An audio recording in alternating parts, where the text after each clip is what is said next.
So, good afternoon again. I think we can start now. We have been waiting 2 minutes for you to being accepted in the room. So welcome everyone to this ECE Spotlight on Science, which is today entitled Advances in the Etiopathology of Polycystic Ovary Syndrome. Today, we have to thank Recordati Rare Diseases, who are kindly supporting the ECE educational calendar and also this webinar. As you can anticipate, we will be speaking today about a common hormonal disorder that affect women of reproductive age. As always, we will be approaching the clinical and biological aspect of this syndrome with two very well-known experts in the field. First, we will have the opportunity to have a talk entitled Fetal Reprogramming of PCOS that will be delivered by Dr. Stener Victorin. And then a second and more clinical talk focused on genetics of genetic basis of PCOS that will be delivered by Dr. Levin. Remember that this session is being recorded and will be made available to revisit at the ECE webpage. As always, you can send questions to the speaker through the Q&A button or make them live at the end of the two presentations. This being said, we can start with the first speaker, which is Dr. Stener Victorin, who is professor of reproductive endocrinology and metabolism at the Department of Physiology and Pharmacology at the Karolinska Institute at Stockholm in Sweden. She has been mainly focused on the mechanism and treatment of polycystic ovary syndrome, and indeed she has already contributed significantly to the understanding of the pathophysiology of this syndrome.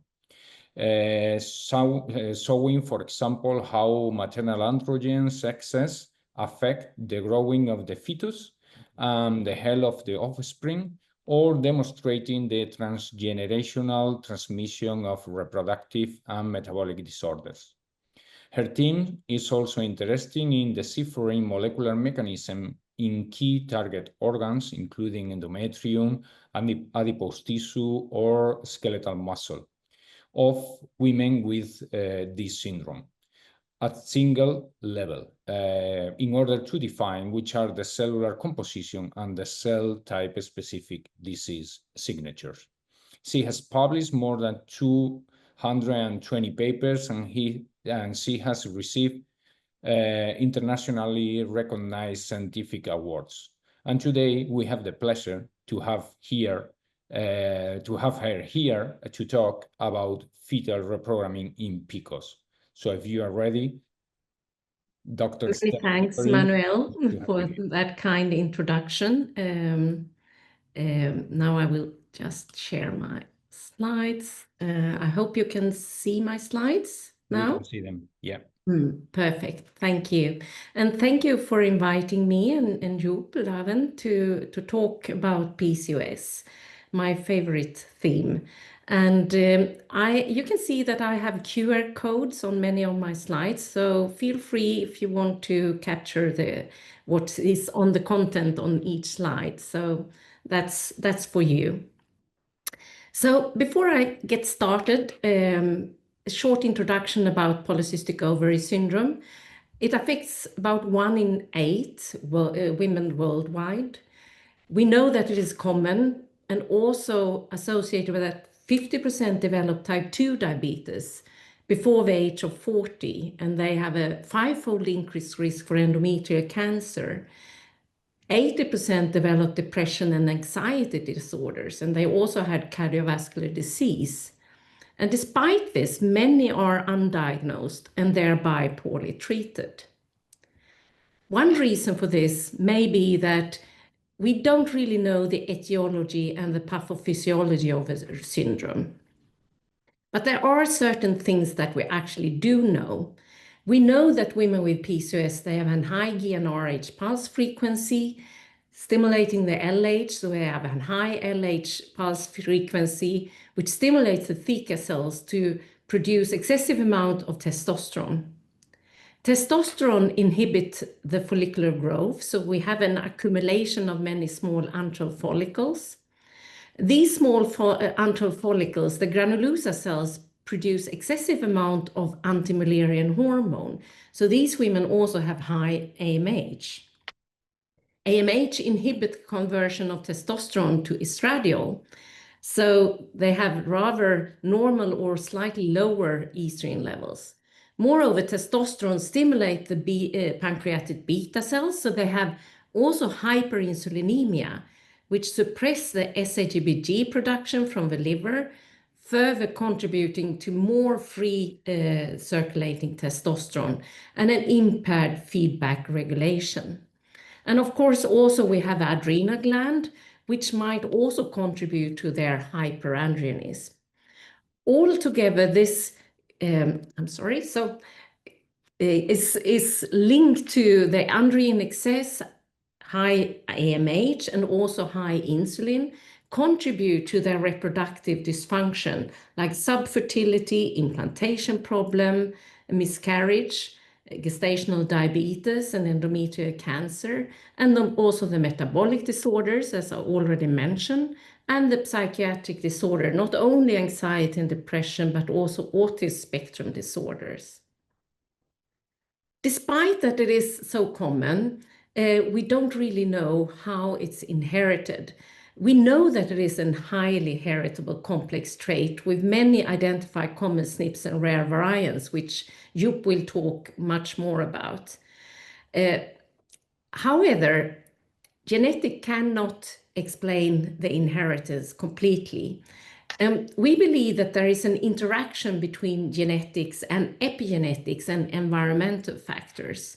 And we do know that the pregnant PCOS woman, she have high circulating androgens and AMH that negatively affect the placenta function and thereby expose the fetus, both the somatic cells and the germ cells, the future generations, causing both epigenetic and genetic changes, predispose both the female and likely also the male offspring to reproductive, metabolic, and psychiatric disorders. And what evidence do we actually have that the fetus is exposed? Because the general concept is that the growing fetus is protected in utero. This was 2 studies that came out in Human Reproduction in the same issue, 2017, there they had measured anogenital distance, a common measure to mimic prenatal androgen exposure. And they showed that adult women with PCOS have longer anogenital distance. And a few years later, another study demonstrated that newborn daughters of women with PCOS have longer anogenital distance, which indicate fetal testosterone exposure. So the ultimate question is, are daughters or their sons of women with PCOS at an increased risk to develop the syndrome or associated disorders? Here we took our beautiful registers, as we have in Sweden, and looked into mother with PCOS and their daughters and their sons. And we show that daughters of women with PCOS have a 5 times increased risk to develop the syndrome at adult age. And the sons have at least 3 times increased risk of being obese, but also they have lipid dysfunction. But this study does not tell anything about genetic or epigenetic, what is driving the inheritance. To move on and study this in more details, we turn to our animal models. And there are many different animal models to mimic the human PCOS. And I would say it depends on the research question you have, which model you should use. Prenatal androgen exposure or prenatal AMH exposure I think that is the best models to be used if you want to investigate inheritance in utero environment. You can also use the peripubertal androgen or peripubertal letrozole exposure that you continuously expose from puberty. And these models you can combine with diet-induced obesity, and you can also have different genetic backgrounds. So focusing on the prenatal androgen exposure model, we and many others have demonstrated that if you expose the pregnant mother during late pregnancy for androgens, the first generation offspring, they develop both reproductive, cardiometabolic, and psychiatric symptoms, that is PCOS-likes. And usually, in most cases, when we add diet-induced obesity, it makes everything worse. And I just highlight persons who have been working with these projects. Oops, I'm sorry. And then another study or another model, the prenatal AMH exposure model, which Paolo Giacobini and his team developed. It was developed and published in 2018, and they demonstrate that the first generation female offspring, they have irregular cycles, they have a PCO morphology and hyperandrogenism, but they did not develop a very specific metabolic phenotype, which they later showed that they actually do if they wait longer. What they did also do here, that they co-treated with GnRH antagonist when they administered AMH during late pregnancy, and that restored their neuroendocrine phenotype. So I will talk a bit about both the prenatal androgen and the PA-AMH model, but mainly on the PNA model. So the ultimate question is that the first generation develop, it's not so strange as we expose the mother for androgens. This can be inherited transgenerationally, then we need to continue not only to the second generation, we need to continue to the third generation, as that is the first unexposed generation. And indeed, when we do this, both the PNA and the PAMH, if we follow the female offspring, we see that both reproductive and metabolic traits are transgenerational transmitted into the third generation. And measures we use, and this is a measure we used in our PNA model, is that we look at the anogenital distance. We also looked at how well the first generation generates the second generation offspring. And here we can see that we have growth restriction, we have a high degree of miscarriage, and also placenta dysfunction. The metabolic feature is that they are having more adipose tissue, they have larger adipocytes and lipid accumulation in the liver, and altered energy expenditure. And in each generation, we collect M2 oocytes and perform single-cell RNA sequencing. And we can see that several of the transcriptomic features are also accompanying the phenotypic transmission. So the question is then, can this also happen in the male offspring? And of course, we here followed also the males, with or without diet-induced obesity. And here we can say that males are more affected by obesity compared to the females. There it was really the androgen that pushed the transgenerational transmission. Again, we did use the same measures on a genital distance, and we looked into adipocyte size, lipid accumulation, sperm morphology, and we also collected the swim-up sperm and performed small non-coding RNA sequencing. And again, we can see that the signatures accompany the transgenerational transmission. And maybe the most interesting in all these 3 studies, because this was also done by Paolo Giacobini, as I mentioned, in the PAMH model. It is that when we measured the serum of daughters of women with PCOS and sons of women with PCOS, several of the epigenetic and transcriptomic signatures that we found in the oocytes and in the sperm was also detected in blood from these daughters and sons, supporting a role for a combined genetic and epigenetic inheritance. But we cannot rule out this yet. The latest study that with the men or the male offspring rendered a lot of attention, and it also highlights whether men can transmit the syndrome, which is something we don't know. It's something we need to look into much more. What we did find in these studies, and we also know from the clinic, is that PCOS is linked to pregnancy complication. And I think we have quite a lot of evidence from the mice work that the fetus of a PCOS mother is not entirely protected, and mainly because of a placenta. But it can also be a direct effect on the somatic cells. And now I would like to highlight some recent studies from other colleagues, and this is from Terry Piltonen, published in Science Advances very recently. They also used the PNA model, the prenatal androgenized model, and they demonstrate an ovary-independent effects in uterine function during window of implantation.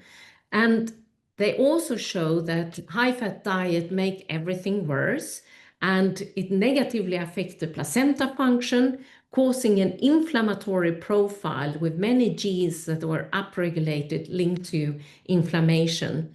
And they also saw fetal growth restriction, very much what we already have shown previously. But then they did something really interesting to try to understand what is actually making the uterus, what's happening with the uterus, why do they miscarry? So they used here the PNA first generation offspring and ovarectomized them. And then they primed it with estrogen and progesterone. And here they can look at, this is a section of the uterus, and here is a control, and this is controlled with high-fat diet. And you can see the closure of the luminal closure is reduced in the high-fat diet, but especially in the prenatal androgenized and prenatal androgenized with high-fat diet, which highlighting the role of uterus as a potential target for managing PCOS-related pregnancy complication, which is linked to both hyperandrogenism and obesity. Further support for the altered immune function is something that PhD student in my group, Sara, have been working with, there she have really characterized the immune function of another mice model, not the PNA model. That is something we actually do currently. But instead of a PNA model, here we use the peripubertal DHT exposure model. So we implant a pellet that is slow releasing of DHT, dihydrotestosterone. And in this case, we also implanted a flutamide slow releasing pellet to investigate the effect of the androgen receptor activation. And we can see that the PCOS-like mice have decreased in eosinophil population. They have an increase in NK cells, an impaired maturation, and altered education. And they have also an increased macrophage population and higher expression of MHC2. And this is accompanied with implantation failure. So also this model have implantation failure, and we haven't done this immune characterization in the placenta yet, but that's really something we would like to do. Interestingly, even though several of the immune cells do not actually express the androgen receptor, but flutamide prevents most of these alterations. Using the exactly same model, how Yang Lu from my group have dissected the impact of maternal androgen exposure to developmental programming.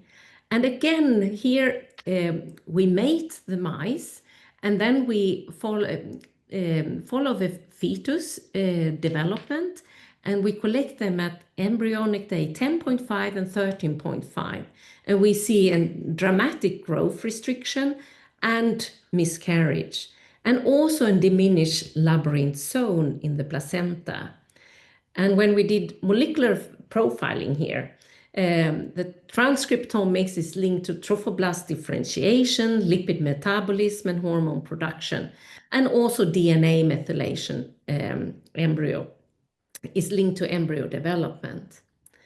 To try to link this to the human, we used human trophoblast organoids, and we exposed them for androgen, the DHT, and DHT plus flutamide. And as you can see here, the red here is cytotrophoblast, and the blue is syncytiotrophoblast, and the green here is extravillous trophoblast. And the DHT exposed, you really see an invasion of a cytotrophoblast and less of syncytiotrophoblast, but that is reversed by flutamide. So co-treatment with flutamide prevents this embryonic growth restriction and germ cell development and placenta function. So the question is it possible to prevent transmission of a disease? Yeah, very recently, another group from Beijing in China did a beautiful study that they also used a PNA mice model. So it's easy for you to remember here. Their setup was that they induced the prenatal androgen PNA by injecting the mother, exactly as I described before. The first generation offspring, the control and the PNA offspring, they superovulated. They took the M2 oocytes and fertilized with sperm from healthy males. And then they performed IVF and used surrogate mothers. So they took away the in utero environment. And with that, they could demonstrate that there is an oocytes independently can mediate the transgenerational inheritance of PCOS-like traits, because they could demonstrate that both the second and the third generation have PCOS-like features. Interestingly here, they also did caloric restriction, and the caloric restriction prevented the transmission of PCOS-like traits via oocytes. And this disrupted DNA methylation in the oocytes, and offspring tissue was restored by the maternal caloric restriction. They also took advantage of an already published study they have done, that they had done caloric restriction in women with PCOS prior IVF. And they could see that the preconception caloric restriction in women with PCOS reversed the embryonic methylome disruption. Very interesting study. Another study, again from the Paolo Giacobini's group, they have developed a new PCOS model. In this study, they used the prenatal AMH, but they also and looked into the transgenerational transmission. They demonstrate that the first generation PAMH mice have elevated AMH levels. And then the new model is that they actually administered AMH during minipuberty. And they have also developed a mouse monoclonal antibody that is an AMH receptor 2 neutralizing antibody. And they do show that these first generation develop AMH, have higher AMH. The AMH exposure during mini-puberty, the postnatal day 12 to 14, they develop PCOS-like phenotypic changes. And AMH receptor 2 antibody given at mini-puberty, starting one day before they expose for AMH to the first generation PAMH mice, prevents the transmission of PCOS-like phenotype to second generation. And this AMH receptor 2 antibody also alleviates PCOS-like reproductive and metabolic dysfunction when it's given to the adult first generation PAMH mice. So this study is indeed very interesting, but there are, of course, many challenges with this. And I recommend that you read this commentary by David Abbott and Dan Domesic. And they highlight that it is, of course, we need to think of when is the optimal time to detect elevated AMH level in humans. The current international evidence-based guideline advise against using AMH as a measure in adolescents. And of course, there need to be a development of human-specific antibody therapy. But it is a new thinking, which is really interesting. And then finally, I will move into the humans. Can we translate what we see in our mice models now into the human? Yeah, and here I want to just show very briefly about our recent study in women with PCOS, with and without PCOS, and look into the endometrial dysfunction. We know that the anovulatory or endometrium in PCOS is linked to, they have prolonged proliferative phase, they have an unbroken estrogen exposure. Even though estrogen is not very high, it's unbroken. They have a progesterone resistance and endometrial thickening. And all this is thought to contribute to their implantation failure, miscarriage, and endometrial cancer. But still, the question is, what is driving this? What is the cause? And there are quite a number of global transcriptomic studies of the PCOS endometrium, but none of these considered multiple cell types or states and their interactions.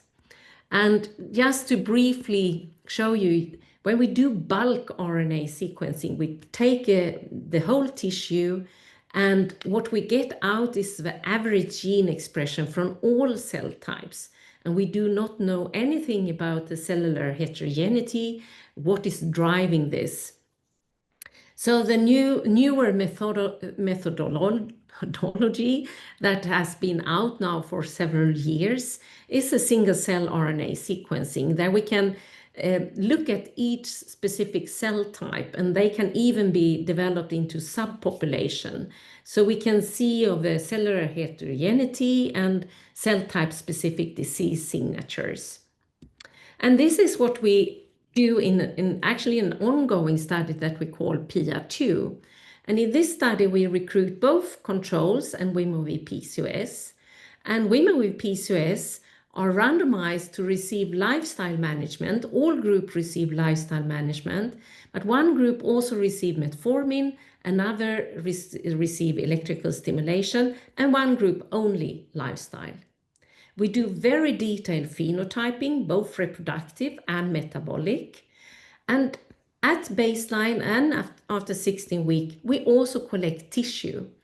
We collect adipose tissue, endometrium, and skeletal muscle. All biopsies are taken in proliferative day 6 to 8.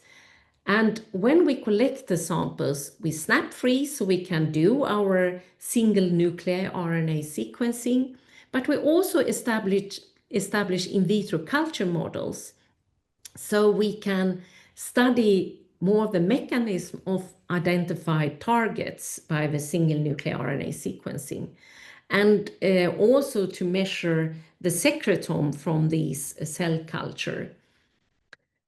So we have already published the first study that we call PECA study, the first PCOS endometrial single cell atlas.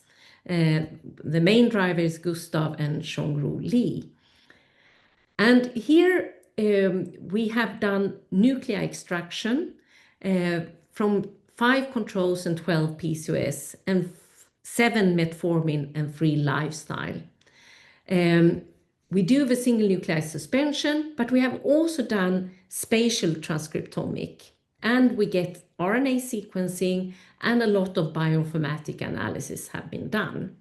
And I will just show you from one of these cluster how this can look like. So we map against known marker genes of already published single nuclear RNA sequencing studies in the human endometrium, but no previous study in PCOS.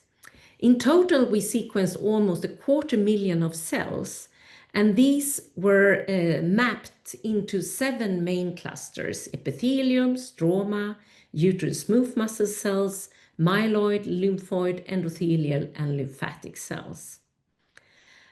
Interestingly here, we could immediately see that the blue here is epithelium and red is stroma.